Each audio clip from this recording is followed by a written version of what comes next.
यही कृष्ण द्रौपदी या याज्ञसेनी के नाम से प्रसिद्ध हुई और स्वयंवर में जीतकर पांडवों ने उसके साथ विवाह कर लिया। तो ये जानने के लिए आपको मेरा पिछला पार्ट अवश्य देखना होगा। पिछला पार्ट देखिए और जानिए कि कृष्णा कौन थी। राजा द्रुपद बड़े ही शूरवीर और महारथी थे। महाभारत युद्ध में द्रोण के हाथों इनकी मृत्यु हुई थी। धृष्टकेतु चेदी देश के राजा शिशुपाल के पुत्र थे। ये महाभारत के युद्ध में द्रोण के हाथों मारे गए थे। चेकितान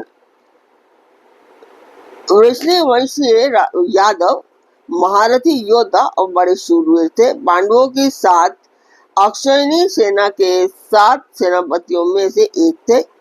ये महाभारत युद्ध में दुर्योधन के हाथों मारे गए। काशीराज काशी के राजा थे। ये बड़े ही वीर और महारथी थे। इनका नाम का ठीक पता नहीं लगता, पर काशीराज के नाम सेना बिंदु और क्रोधहंता बताया गया है। कर्ण पर्व अध्याय 6 में जहाँ काशीराज के मारे का वर्णन है, वहाँ उनका नाम अभिभू बताया गया है। पुरोहित और कुंती भोज दोनों कुंती के भाई थे और युधिष्ठिर आदि के मामा होते थे। ये दोनों ही महाभारत युद्ध में द्रोणाचार्य के हाथों मारे गए थे। शैव धर्मराज युधिष्ठिर के ससुर थे। इनकी कन्या देविका से युधिष्ठिर का विवाह हुआ। ये मनुष्यों में श्रेष्ठ, बड़े बलवान और वीर योद्धा थे, इसलिए इन्हें नरपुंगव कहा गया है। युधामन्यु और उत्तमौजा दोनों भाई पांचाल देशीय राजकुमार थे। पहले अर्जुन के रथ के पहियों की रक्षा करने पर इन्हें नियुक्त किया गया था। पर ये दोनों ही बड़े भारी पराक्रमी और बल संपन्न वीर थे, इसलिए इनके साथ क्रमशः विक्रांत और वीर्यवान 2 विशेषण जोड़े गए हैं। ये दोनों रात को सोते समय अश्वत्थामा के हाथों मारे गए। तो अब सवाल उठता है कि अभिमन्यु कौन थे।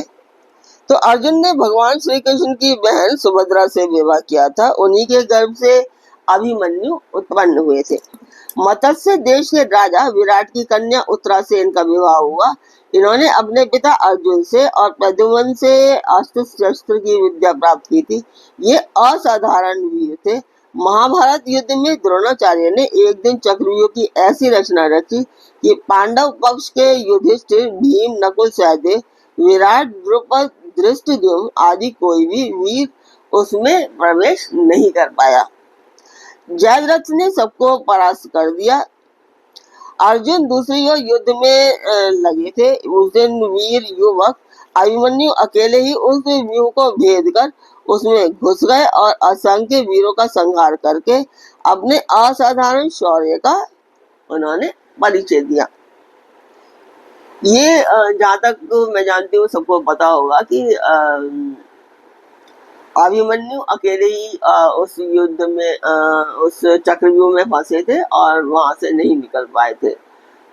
तो क्योंकि उन्हें जाना तो आता था, पर उनको निकलना वहां से नहीं आता था। तो द्रोण, कृपाचार्य, कर्ण, अश्वत्थामा, बृहद्बल और कृतवर्मा इन 6 महारथियों ने मिलकर अन्याय पूर्वक इन्हें घेर लिया। उस अवस्था में भी इन्होंने अकेले ही बहुत से वीरों का संहार किया। अंत में दुशासन के लड़के ने इनके सर पर गदा का बड़े जोर से प्रहार किया, जिससे इनकी मृत्यु हुई। राजा परीक्षित इन्हीं के पुत्र थे। तो आज का पाठ में यही पर फोन करती हूँ। कल फिर मिलेंगे एक नए पाठ में, एक नई उमंग, एक नई तरह के साथ। तब तक के लिए ओम कृष्णाय नमः।